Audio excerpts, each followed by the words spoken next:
My lashes done in so long. I sound like such a piece of shit.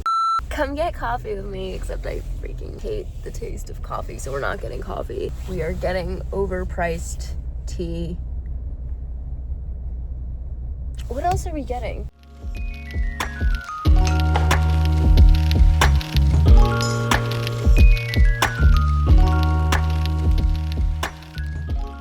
Good morning, my name is Luandria or Kelly. I write books and overshare on the internet. I'm a little bit sick, so excuse my voice, but I started this series to get out of my rut, improve my consistency, and hopefully finish writing my book by April. I was diagnosed with ADHD at 17, and one of the greatest misconceptions is that I have trouble focusing or just too much energy, but nope, not me. I usually focus on one thing so hard that everything else, including eating and showering, is eclipsed. Not a huge fan of the TikTok buzzwords, including blank maxing, but for the sake of clickbaiting you, yeah, we're ADHD maxing today. That means I'm doing everything I can to both maximize my productivity, minimize my anxiety, and third, I guess, allow myself to just breathe. So one of the first things my mom told me to do is start the morning with small tasks of completion.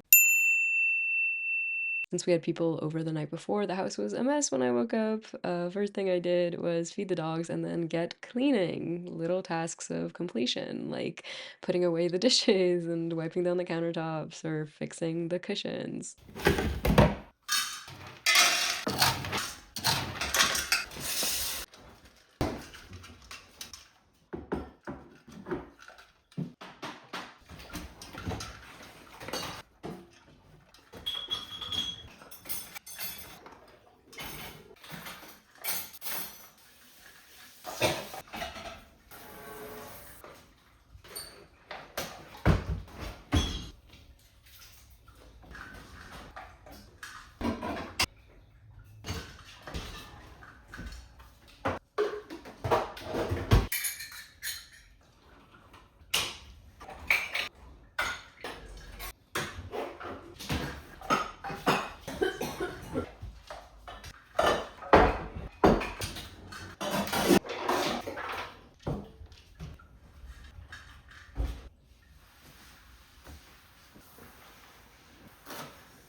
Okay, that took a while. I hope you enjoyed that. But now that the space is clean and I feel like I've been productive and the necessities like taking care of my children and personal hygiene are out of the way, it feels a lot easier to start things. And I've never had any issues of task completion so much as starting and ending tasks. For example, it's very difficult to start working, but once I am working, it's very difficult to stop, even when I'm like hungry or need to pee or something, which is sort of the problem. That's why the second part of an ADHD-friendly routine after those small tasks of completion is literally just making yourself uncomfortable.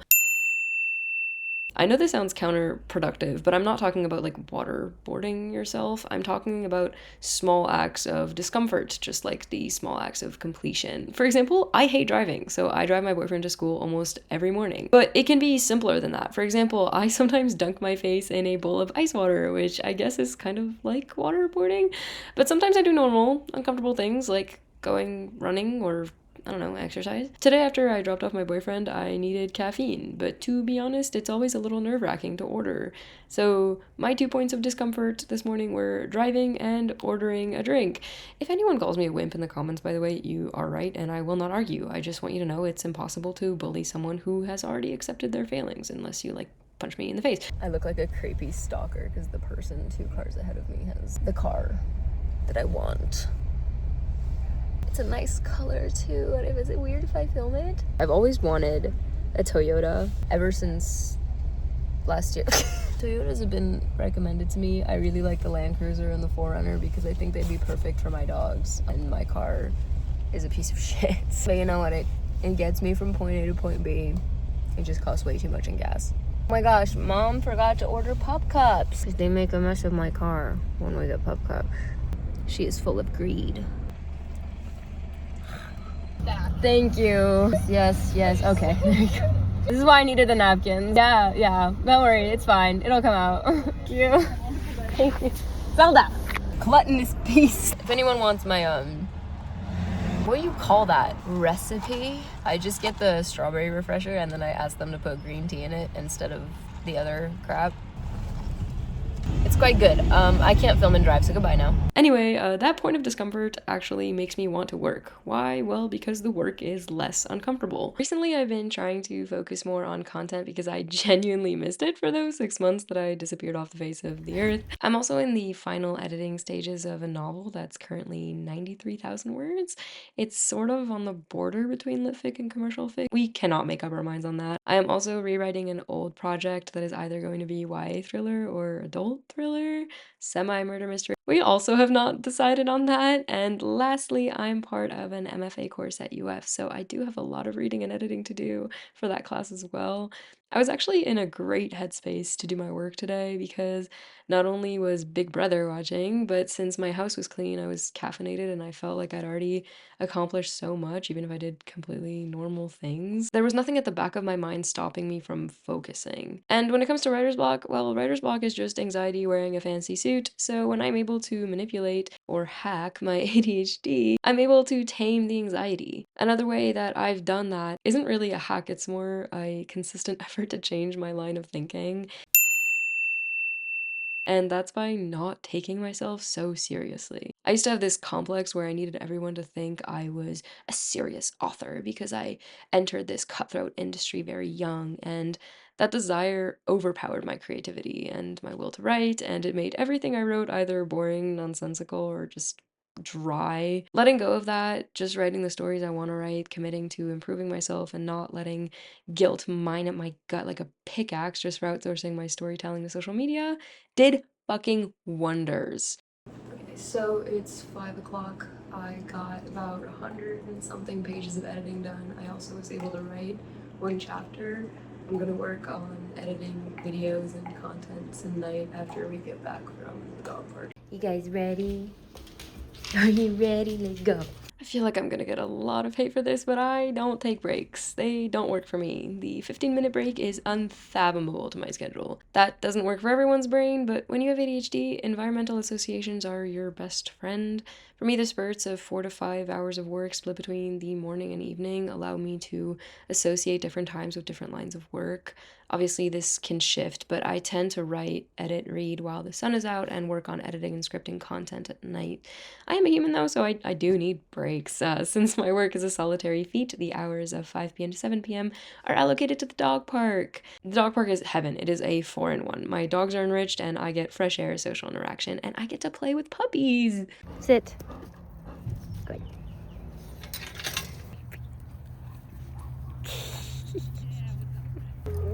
Oh, puppy. He's one or she's one. Hello, my princess. I'm starting to get a stuffy nose. Not all right.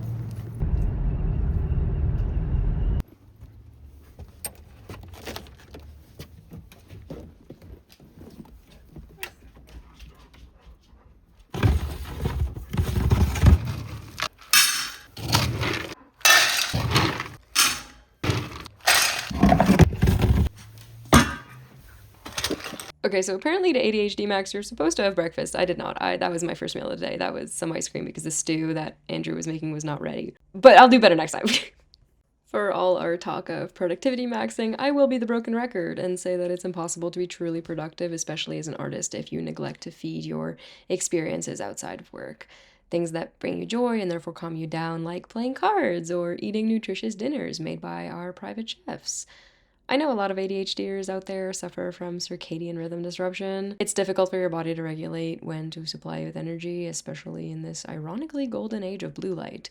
So, even if you don't have an insane skin or hair care routine, have nightly rituals. Something that tells your brain, hey dude, we're gonna go to bed in an hour. I don't usually read at night because even though I love reading, it's one of the best things in my life, obviously, I do associate it with work. So reading is usually something I do in the morning. So yeah, so instead of doing that, I trick myself by having water with lemon, doing Sudoku, and watching dumb shows like Frasier and Law and Order.